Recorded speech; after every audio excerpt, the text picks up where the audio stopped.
Eta, argazkiren bat edo bideoren bat internetera eta sare sozialetan igotzen baduzue, etiketatu berdeago eta hashtag hau erabiltzea baloratzen dugula eta animatzen zaituztegu gu kontutan hartzea. Gustatzen zaigu datu batzuk ematea jasangarritasunaren buruz etzaldia baino leheno, gure ponentea harrera eman baino leheno.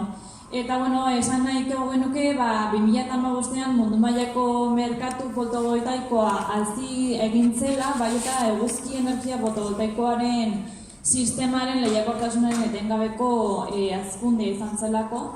Eta ezakitze esango zenuke duzu, David, beste daturen bat. Pues algún dato más que podemos dar. Que la demanda de energía solar en Europa ha tenido un crecimiento interanual del 35% en 2018, según la empresa de investigación de mercado estadounidense GTM Research. Este crecimiento se debe principalmente a la creciente demanda en nuestro país y también en el de Holanda. Y sin más, porque al final lo importante es que escuchéis a los expertos de ello, os damos paso a Equidon con el título Autoconsumo con baterías solares inteligentes. Eskerrik asko etortzeagatik eta aurrera.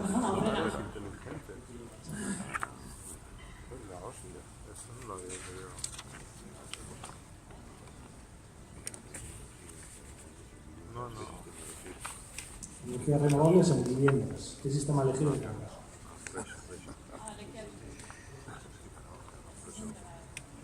No pasa nada, ahora lo hablarás tú. Gracias.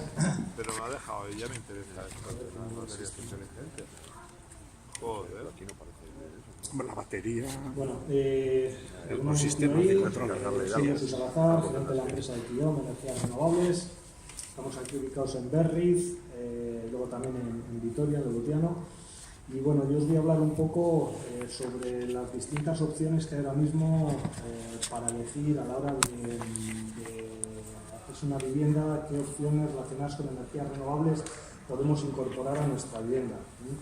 Al final, en el día a día nos pasa que nos vienen los clientes particulares interesados en hacerse una vivienda y para que les asesoremos sobre qué sistema es el que mejor iría para su caso concreto. Entonces, aquí lo que voy a hacer es daros una serie de pautas y de casos reales que nos han ocurrido en los últimos años para tener un poco una idea de qué es lo mejor según si es un piso, si es una vivienda muy familiar, en el caso que nos encontremos, ¿no? Entonces, sin más, tenéis ahí un poco el índice de cómo vamos a ir explicando las distintas cosas. Primero explicaremos cómo hacemos nosotros para elegir un sistema u otro, qué cuestiones hay que considerar a la hora de abordar un proyecto de una vivienda unifamiliar y elegir un sistema u otro. Donde más nos vamos a detener es en los casos prácticos reales que van a ser un poco significativos de las distintas áreas que trabajamos. Al final nosotros hacemos instalaciones de geotermia, de aerotermia, suelo radiante, energía solar fotovoltaica, solar térmica, ventilación, un tema relacionado con biomasa, bien calderas de pellet, chimenea. Entonces es un abanico de opciones bastante amplio y daremos las pautas, veréis que aparecen todos ellos en las distintas imágenes y fotos y casos reales que abordaremos en el apartado 3, que es donde más me voy a detener. Luego en el apartado 4 hablaremos un poco sobre qué conclusiones llegamos después de todo esto. He hablado del punto 1, 2 y 3 para cada tecnología, y en el punto 5 dar un poco unas pautas sobre lo que viene, que son instalaciones que ya estamos haciendo, pero hacia dónde va el autosuficiente del futuro o casi del presente. Punto número 1, metodología, análisis. Al final nosotros cuando nos reunimos con clientes, bien sean particulares, arquitectos, constructores y demás, los datos que solemos pedir son, por un lado, planos o proyecto de la vivienda, si es que existe. Por otro lado, intentamos tener una entrevista para captar todos los datos que sean necesarios o posibles del cliente particular que va a ser usuario de esa vivienda, y si no, pues en su defecto, pues del constructor o del arquitecto que está haciendo el proyecto de la vivienda.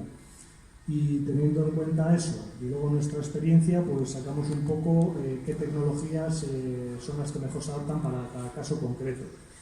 Ahí pues hay que tener en cuenta una serie de pautas para elegir si nos interesa poner biomasa, una solución basada en biomasa, si nos interesa poner una solución basada en geotermia, en aerotermia, si conviene suelos radiantes, si conviene radiadores, bueno, un poco en esa línea, ¿no? ¿Qué cuestiones conviene considerar a la hora de afrontar un proyecto? Pues bueno, por un lado nos interesa saber si va a ser una vivienda de uso habitual o no. Por ejemplo, en una segunda vivienda, pues plantearse poner tecnologías como la energía solar térmica, pues es un poco delicado, porque si no vas a estar en la vivienda, si vas a hacer uso de ella exclusivamente unos meses al año y no hay consumo de agua caliente sanitaria, pues puede suponer un problema. Tecnologías como la fotovoltaica, pues en segundas viviendas tampoco tiene mucha razón de ser. O si estamos hablando del suelo radiante y los radiadores, pues bueno, muchas veces clientes que van a incorporar una tecnología renovable a su proyecto, a su vivienda, a su segunda vivienda, pues opta más por radiadores, por la rapidez de calentamiento y que tiene, ¿no? La inmediatez del sistema. En cualquier caso, pues bueno, también nos da pistas sobre qué inversión puede llegar a abordar un cliente final, si es vivienda de uso habitual o no. Normalmente, si es una vivienda de uso habitual, vas a hacer una inversión mayor o estás más capacitado para ello. En una segunda vivienda, pues normalmente las cosas suelen ir más reducidas, ¿no? Ubicación, pues no es lo mismo hacer una vivienda en Vitoria, en Álava, que hacerla en Sopelana, por ejemplo. Al final ahí influye el clima y dependiendo del clima, pues podemos deducir ciertas cosas. Por ejemplo, si estás cerca de la costa y es un clima más templado, pues podemos ir a soluciones como la aerotermia,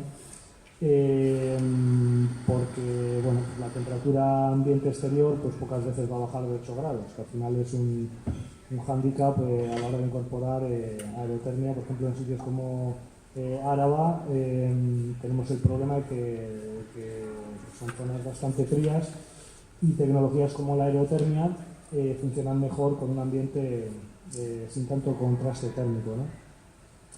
Si es obra nueva o no, también influye. Si es obra nueva, normalmente tenemos que acogernos a cumplir normativa en cuanto al H4, el código técnico. Tendremos que incorporar una fuente de energía renovable para producir al menos el 30% del ACS. Tenemos que tener las famosas placas solares térmicas o cualquier tecnología que nos permita cumplir el código técnico. En cambio, si es una reforma, dependiendo qué reforma sea, pues podemos saltarnos eso. Si el cliente quiere poner suelo radiante o no, hay gente que es reacia al suelo radiante, aunque hoy en día pues en vivienda de uso habitual yo lo recomendaría prácticamente en el 99% de los casos. Al final es algo que si no haces al principio de obra, pues hacerlo después es imposible y es algo que, bueno, aún así sigue habiendo casos donde clientes optan por radiadores, pero no es la tecnología que mejor se adapta a los sistemas de energía renovables, no es lo que mejor se adapta, por ejemplo, a la aerotermia, geotermia. Tecnologías como aerotermia, geotermia dan su mejor rendimiento a baja temperatura, impulsando a 30, 35, 40 grados. Y claro, los radiadores al final están diseñados para los radiadores convencionales, luego están los de baja temperatura, pero están diseñados para funcionar mejor a temperaturas de 65, 70 grados. Entonces, según lo que pongamos, bien sea radiadores o suelo radiante, podemos limitarnos luego la colocación de ciertas tecnologías. Por lo menos, por ejemplo, a menudo nos encontramos casos de propietarios de viviendas que tienen instaladas radiadores de hace años, que quieren cambiar la caldera y poner tecnologías como pues, geotermia, aerotermia y tal, y bueno, no da el mejor rendimiento posible, pero se puede poner y funcionan, porque las máquinas de aerotermia al final son capaces de impulsar a 60 grados, pero claro, con un rendimiento mucho más bajo de lo que sería si pudiésemos impulsar a 35 o 40 grados, ¿no? Entonces, es algo a tener en cuenta porque nos limita bastante. A dejar la puerta abierta a todas las tecnologías que están y que vienen, lo ideal sería adoptar sistemas como el suelo radiante o también los fancoils, que aquí no se pone mucho, pero al final encaja muy bien con la aerotermia y la geotermia. Los fancoils son, bueno, una especie de unidades interiores al estilo de, bueno, los hay de pared, los hay de tipo split, los hay de techo, como si fueran aires acondicionados, pero al final tienen una superficie de disipación de calor o frío, sirve para producir calor o frío, tiene un ventilador interno y funciona muy bien con tecnologías como la aerotermia o la geotermia, ¿no? Entonces, al final ya no es solo el suelo radiante el que se adapta bien a esto, sino también los fancoils, ¿no? Si el cliente es una persona de edad avanzada o joven, pues también influye, porque al final tenemos, curiosamente, clientes de edad avanzada que optan por tecnologías que son posiblemente las menos prácticas para ellos.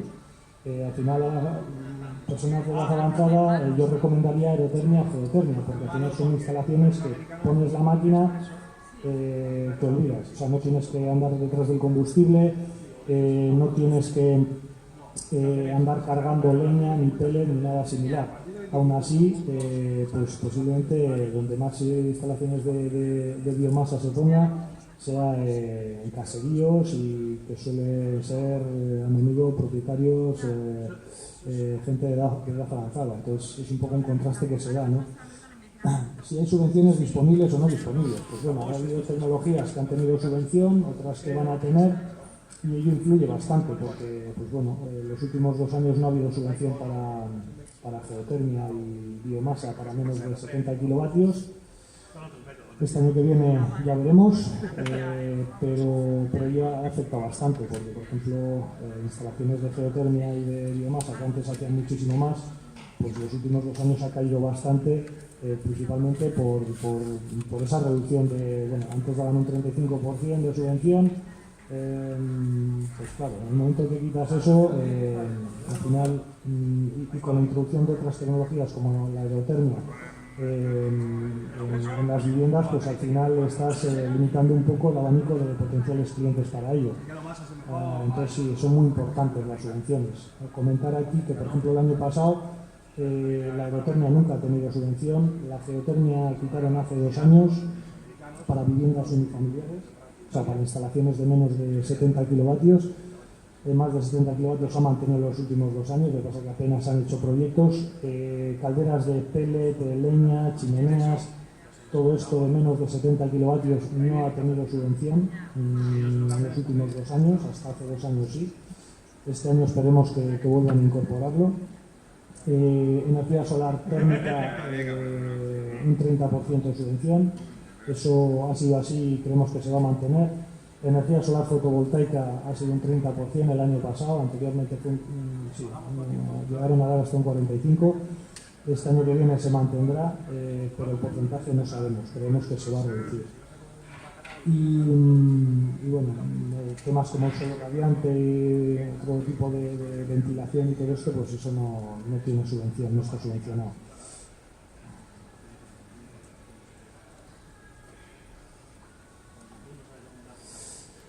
Otro tema a tener en cuenta es si es una vivienda aislada o no.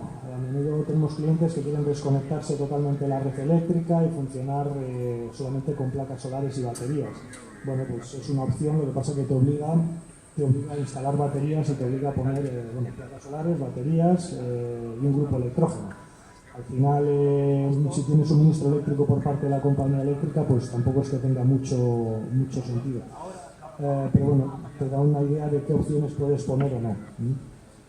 Si tienes piscina o no, pues también afecta, porque al final la piscina normalmente puedes calentarla con la propia caldera o bomba de calor que tengas para climatizar la propia vivienda. Si tienes una máquina de aerotermia, puedes incorporar un circuito adicional para poder calentar la piscina. Porque al final una aerotermia es un sistema de alta eficiencia, igual que una geotermia, y sacar un circuito más con un intercambiador y demás para poder calentar la piscina, con lo cual es interesante tener en cuenta este dato. Si disponemos de leña o no, pues bueno, en caseríos que disponen de mucha leña, suele ser interesante plantear el tema de las calderas de gasificación de leña, que bueno, los últimos 2 años no han tenido subvención. Tienen el hándicap de que ocupan mucho espacio, tienen un tamaño relativamente elevado, también el precio no son económicas, sobre todo porque dan una serie de elementos como depósitos de inercia y demás, que llevan mucho elemento adicional. Así como una máquina de aerotermia ocupa lo que un frigo y poco más, una caldera de gasificación de leña, pues aparte de la caldera tienes que poner un gran depósito de inercia, un depósito de ACS, un conducto de humos, elementos de seguridad diversos y equipos de impulsión y demás, que acaban encareciendo bastante el sistema. No obstante, la gente en caseríos y así, que tenemos puestas bastantes, está muy contenta porque si tienes uso de leña y estás acostumbrado a andar con la leña, pues si lo comparas con un fuego bajo es muchísimo más práctico y un rendimiento muchísimo mayor, ¿no? Si es una instalación centralizada o no, bueno, a menudo se nos plantean casos de viviendas bifamiliares, trifamiliares que quieren compartir un único sistema. Normalmente es la mejor solución porque hoy en día pues, pones contadores energéticos y te permite contar cuánto está gastando cada vivienda. La inversión inicial sale más económica, el mantenimiento sale más económico y en general todo lo que se pueda centralizar y compartir gastos suele ser mejor. Ahora bien, siempre queda muy claro que los contadores de energía te permiten saber cuánto ha gastado cada uno de los propietarios, ¿no? Independientemente de que se tenga una caldera para todos o no. El problema suele ser más por el lugar donde se coloca la máquina. Que al final pues la vivienda igual tiene un trastero, pero una parte es de uno y otra parte es de otro, que es tener un espacio común hay veces que no es tan sencillo. Accesos de camión para poder echar pellet, pues bueno, a menudo se nos plantean casos de quiero poner una caldera de pellet y que venga un camión y cisterna y nos eche pellet a granel, y luego resulta que no hay acceso, no hay camino para que pueda acceder ese camión. En esos casos lo que hacemos es optar por otra tecnología o optar por calderas de pellet pero con sacos, en vez de hacer un silo para que venga un camión neumático y pueda echar pellet.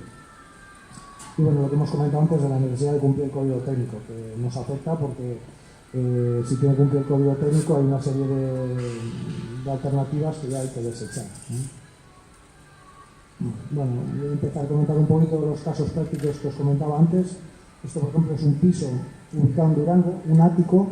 En los pisos es raro cuando nos podemos encontrar este tipo de casos en los cuales, pues bueno, sea una vivienda, un último piso. En los pisos en general no se pueden poner estufas de pellet porque el conducto de humos tiene que ir por ley a cubierta. Y a no ser que lo hayan dejado en obra, o sea, una vivienda muy antigua, es difícil encontrar un caso como este. Hay veces que si el cliente que nos lo plantea vive en un último piso, pues bueno, puede hacer una consulta general a los propietarios, a la comunidad y solicitar poder sacar un conducto de humos, como veis, la chimenea, para poder sacar la salida de humos. Pero en general no es tan sencillo, ¿no? Si tienes vecinos arriba, yo casi siempre lo descarto.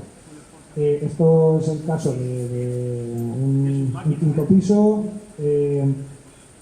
Y bueno, gente joven que no le importaba andar con el pellet para arriba y para abajo, no había acometida de gas, y bueno, la verdad es que llevo unos años puesto y resulta muy bueno, ¿eh? Claro, esto, una estufa de pellet te la puedes plantear cuando son viviendas así de aire, te la puedes plantear cuando son viviendas de menos de 80-90 metros cuadrados, porque eso al final echa por la parte frontal un chorro de aire caliente que donde está la máquina te lo va a calentar mucho, pero en el resto de habitaciones, pues bueno, tienes que dejar la puerta abierta y a no ser que sea en un sitio céntrico, es difícil conseguir un calor homogéneo en toda la vivienda. Entonces, pero bueno, el mayor hándicap suele ser el conducto de humos. Aún así, hoy en día lo que estamos haciendo mucho, a ver si se ve por aquí, lo que estamos haciendo mucho es este tipo de instalaciones, cuando haya acometida de gas, lo que hacemos es poner una caldera de gas de condensación y suelo radiante. En pisos está empezando a haber un auge muy grande, en pisos que se reforman y tal, de colocación de suelo radiante. La verdad es que es una tecnología que funciona muy bien, que al ser pocos metros tampoco encarece demasiado.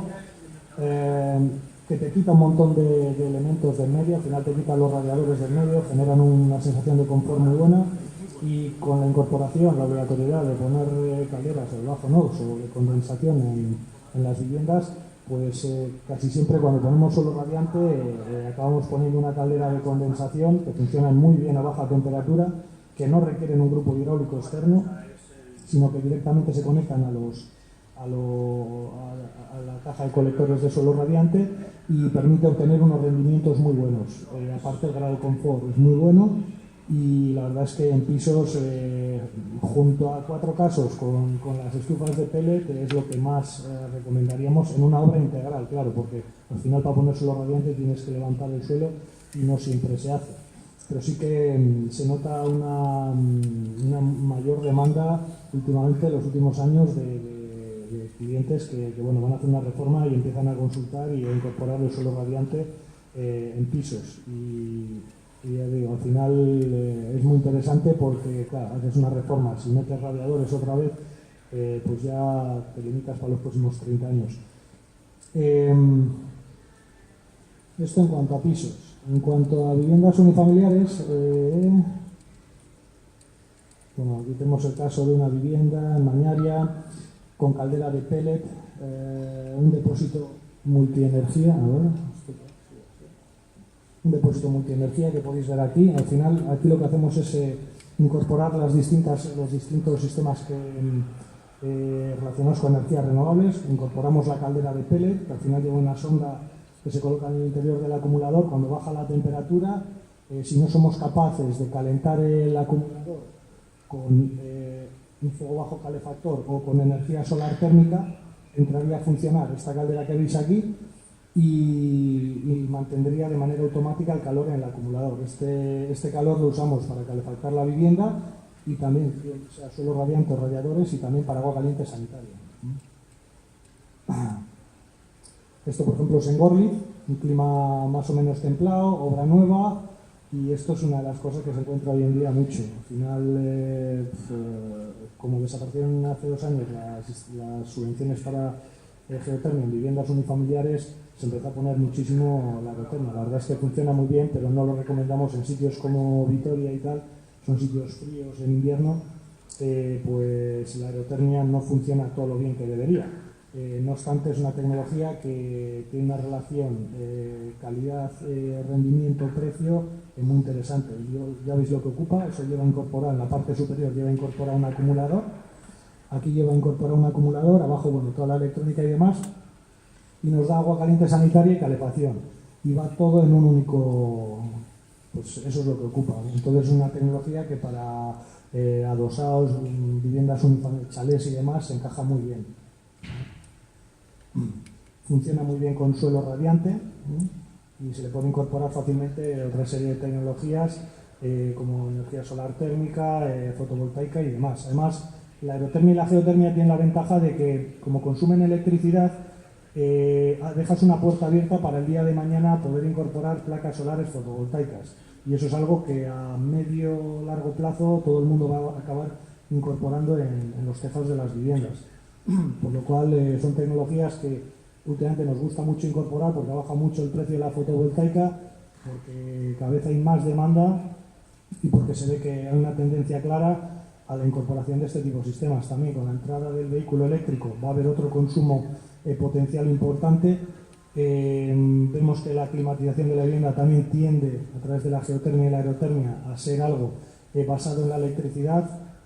Con la subida de las tarifas eléctricas, ponemos placas solares fotovoltaicas y por un lado reducimos la factura eléctrica de la vivienda, reducimos el coste para nosotros de climatizar la vivienda a través de geotermia y aerotermia, y por otro lado pues dejamos la puerta abierta para incorporar un cargador de coche eléctrico el día de mañana. Esto que veis aquí es de ventilación con recuperador, en este caso el fabricante Wolf. Bueno, estos son los tubos que se ponen en el interior. Al final, muy recomendable ahora mismo en viviendas unifamiliares. Es obligatorio incorporar un sistema de ventilación simple, por lo menos. Pero bueno, esto cada vez en viviendas unifamiliares se incorpora más la de doble flujo con recuperador, porque pues bueno, hasta hace 2-3 años costaban el doble. Ahora han bajado mucho el precio y la verdad es que ya resulta muy interesante incorporarlo en las viviendas la sensación de salubridad y de confort que genera es muy alta. Aparte, nos permite cumplir la normativa. Esto es lo que hemos comentado antes de pisos. Bueno, esto es un caso en agroturismo en Mayavia, un gran consumidor de energía, gastaba 6.000 euros al año en gasoil. Le sustituimos la caldera de gasoil por esta caldera de leña que veis aquí a la derecha, un depósito de inercia y un depósito de ACS. Como veis, ocupa bastante. Bueno, esto tiene 600 metros, tenía un garaje para almacenar leña y poder montar la instalación, y la verdad es que bueno, esto lleva ya puesto unos cuantos años y la clienta está encantada porque en 2 años amortizó la inversión. Obtuvo también un 35% de subvención en su momento y es una maravilla. Lo que pasa es que ocupa mucho espacio, tienes que tener mucha leña y conlleva bastante trabajo. Bueno, esto es una vivienda unifamiliar en Galdácano que lo incorporamos ya hace unos años, geotermia y energía solar fotovoltaica. Ya veis aquí baterías de plomo ácido, ahora ya se están empezando a poner baterías de litio, tipos SMA, inversores SMA. Esto es la máquina de geotermia, el acumulador de ACS, y bueno, la verdad es que este cliente encanta porque prácticamente no gastaba muy poco. Como estas se han ido haciendo un montón de instalaciones en los últimos años, la geotermia la verdad es que ha tenido un tirón bueno mientras que ha habido subvenciones, luego ha bajado bastante. Pero bueno, porque al final es bastante más cara que la geotermia, es bastante más cara que la aerotermia, aún así tiene un rendimiento bastante superior. Con subvenciones suele ser interesante, sin subvenciones la cosa se complica, pero bueno, al final no todo es la amortización de la instalación, ¿no? Esto es un equipo, bueno, anteriormente habéis visto pues, baterías de litio, plomo ácido y demás. Esto es un equipo Ampere que incorpora las baterías de litio en el interior. Aquí irían 2 baterías de litio de 3 kWh cada una, llevaría el inversor híbrido bidireccional en el interior y luego arriba las placas solares. Es un sistema que para poner en el garaje pues es muy estético, ocupa poco espacio, muy práctico y bueno, este tipo de equipos es lo que más estamos poniendo ahora mismo en viviendas unifamiliares que quieren tener un ahorro y un elemento estético también en el garaje. Esto es bueno, un inversor convencional para fotovoltaica, que se le pueden poner baterías o funcionar en modo autoconsumo total. O sea, todo lo que producimos lo consumimos y el resto se pierde. O si no, dejamos la puerta abierta para poner baterías de litio a la instalación el día de mañana. Con estos equipos se puede hacer. Bueno, esto es autoconsumo, otra instalación. Como veis, una instalación de geotermia con el acumulador incorporado en la parte superior. Esto es el inversor fotovoltaico que está conectado a unas placas solares, ya veis lo que ocupa todo. La máquina aerotermia, el inversor, arriba las placas solares, es una instalación, en este caso creo que tenía 4,5 kilovatios en paneles solares y bueno, pues tiene un ahorro, es autoconsumo puro, todo lo que se produce se consume y si no se pierde. Pero bueno, estos inversores también, los Plenticore de Costal, permiten el día de mañana, si quieres, dejar una puerta abierta para poner batería de litio. Con lo cual está bastante interesante porque inicialmente haces una inversión más baja, pero no te cierran las puertas a poner batería de litio en el interior. Bueno, estas instalaciones tienen un 30%, han tenido el 2018 un 30% de subvención. Bueno, estos son una instalación típica de paneles fotovoltaicos, es en Galdácano, esto en Berrícano. Ya veis, los paneles que ponemos hoy en día son full black. A nosotros nos gusta mucho este tipo de panel porque tiene el marco negro y el fondo también negro. Ello pues le permite, pues, bueno, la estética que queda a la cubierta es muy interesante porque se ve como si tuvieras un vidrio negro. Y la verdad es que es algo que cuando te haces una vivienda y tienes un tejado y tal, pues nos gusta cuidar bastante porque pues, el panel de toda la vida pues tampoco es lo más estético del mundo, ¿no?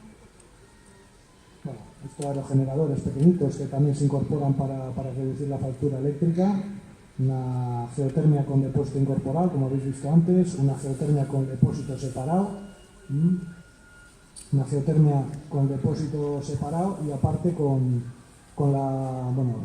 fuego bajo incorporado, con placas solares térmicas incorporadas, una serie de integraciones hechas. Bueno, esto es una vivienda caldera de pellet con el silo que veis ahí al fondo, el depósito tanking tank a la izquierda, una instalación compartida que a su vez se incorporaba una chimenea calefactora, una cocina calefactora y todo ello al mismo acumulador. Entonces, bueno, con esto suma todo.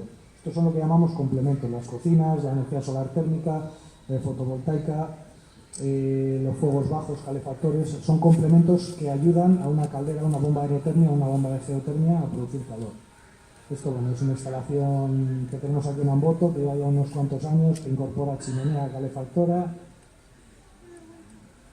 cocina calefactora, paneles solares térmicos, paneles solares fotovoltaicos, eólica, caldera de pellet, todo en ese acumulador que veis ahí a la izquierda.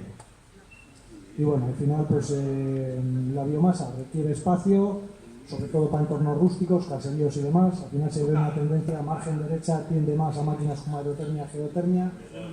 Zona de Durangaldea y entornos más rústicos pues se tiende mucho a la biomasa. Hay subvenciones disponibles a partir de 70 kilovatios, este año ya veremos. La fotovoltaica en auge, con sus distintas variantes, subvenciones disponibles. Geotermia, el sistema con más rendimiento que hay, también requiere una inversión elevada, aunque en los últimos años se ha abaratado bastante. Esperemos que este año salgan subvenciones, no van a ser tanto como lo que había antes, pero esperemos que salgan. Funciona muy bien con el suelo radiante y fan coils, igual que la aerotermia. La aerotermia nunca ha tenido y no creemos que vaya a tener subvención.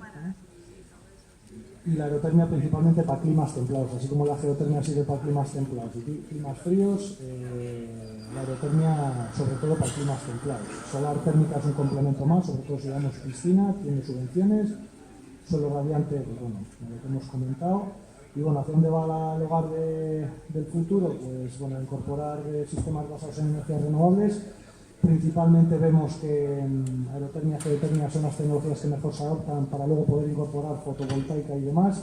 El cargador eléctrico del coche, el coche eléctrico, que llegará a las viviendas unifamiliares primero y posteriormente a bloques de viviendas y demás. Autoconsumo, autoabastecimiento hidráulico a través de pues, depósitos que veo por ahí que hay bueno, hay un fabricante por ahí también que también proclaman lo mismo, poder abastecerte hidráulicamente con agua de lluvia y demás. Autoabastecimiento térmico a través de placas solares térmicas, leña, etcétera. Y bueno, sobre todo parte por aislar bien la vivienda. Si aislamos bien la vivienda, vamos a tener que incorporar sistemas con menos kilovatios y a su vez más económicos. Por lo tanto, pues bueno, un poco en esta línea viene todo. Muchas gracias. ¿Tenéis alguna consulta o algo? Sí. Es que repaso. Un momento, te paso el micrófono. Lo que quería preguntaros, las calderas de pellet, en sitios con mucha humedad, como aquí en el norte, me han dicho que el pellet se humedece muy fácilmente y bloquea la caldera, como que no es rentable en sitios de mucha humedad. Aquí, bueno, hay un montón de instalaciones de pellet, de leña, de masa en general. Cierto es que la humedad va en contra. Cuanto más humedad tenga el pellet, más peor va a ser el funcionamiento de la caldera, más le va a calentar y peor va a funcionar, pero vamos, a no ser que le caiga agua al pellet, que el entorno sea húmedo, más húmedo, menos húmedo. Te puedo hablar de sitios que son silos que aparentemente son húmedos y no son un hándicap lo suficientemente grande como para decidir si poner o no poner una caldera de pellet. Aquí prácticamente si el lugar donde vas a almacenar el pellet está seco, que no esté entrando agua por ningún lado, si está seco, o sea, solo por el ambiente, yo no conozco en Euskadi ningún sitio donde puedas decir aquí no se puede poner el pellet porque es una localidad con mucha humedad. No lo veo. No hemos tenido ningún caso con la humedad suficiente. Sí que es verdad que nos hemos encontrado sitios donde se iba a almacenar el pellet, caía agua, obviamente el pellet no debes almacenarlo en el exterior, en sitios que sean que pueda caer agua encima del pellet. Hay veces que los repartos, todo lo que se hace con el pellet, los sacos, no con camión de una granel de cisterna, sino los sacos, van a la intemperie y vamos, esclavitos de agua y no. De hecho, un fabricante muy potente de Burgos En invierno te almacena todo en la calle. Todo el pellet te lo almacena en la calle. Sí, sí.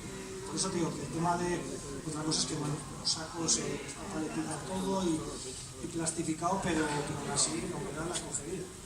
Así llueve, se lo humedad y tal, pero no es, o sea, no le puede caer agua al pelo, pero de ahí a que en un sitio no te das cuenta de economía ambiental, no puedas poner calor al pelo, te diría que no tienes ningún problema. Vale, es que el casco, a ver, esto no lo entiendo. Hola, una pregunta. Una caldera de condensación tiene más rendimiento con suelo radiante que con radiadores. Sí. ¿Y cuánto se puede estimar? ¿Se puede estimar cuánto más rinde con suelo radiante? ¿Cuánto más que con radiadores? A ver, Sí. al final... Uno es 30 grados y otro 70 de salida. Sí, pero al final no va tanto... Con el suelo radiante al final tienes más horas puesta la instalación. Yo no creo, o sea, no tenemos medido una vivienda exactamente con la misma vivienda, con la misma caldera, con radiadores y con suelo radiante, cuál es el ahorro exacto que supone. Pero al final tienes más horas a una temperatura más baja, puesta la calefacción, generando un confort mayor. Eso de coger y pegar, llegas a casa, está frío, pum, pegas un golpe de calentamiento, se baja se apaga el termostato, se para, se baja la temperatura. Eso, o sea, a nivel de saludable, cero. O sea, ¿cuánto más puede suponer? Yo me refería al rendimiento de la caldera. Sí, el rendimiento de la caldera. Del propio de la caldera. Si es con mayor, suelo radiante, con 30 grados de salida que con es 70. mayor que con... Sí, el porcentaje, no me atrevería a decirte exactamente el porcentaje, pero es mayor, claro. Una caldera de condensación, como tiene su mejor rendimiento, debe estar el 100.5, pero como tiene su mejor rendimiento es impulsando a baja temperatura. Ya no son las que te impulsa a 35 o 40 grados. Que te puede llegar incluso a 20, 25, va modulando. Por encima, si lleva una regulación variable en función de la temperatura exterior y el interior de la vivienda, te va a ir modulando. Entonces hay veces que te impulsa a 23 grados y es suficiente. Ello lo hace de una manera inteligente, bueno, y aprovechando cuanto más condense la máquina, o sea, la caldera de gas, más rendimiento va a dar. De porcentajes exactos no te podría hablar, pero... Vale. Bueno,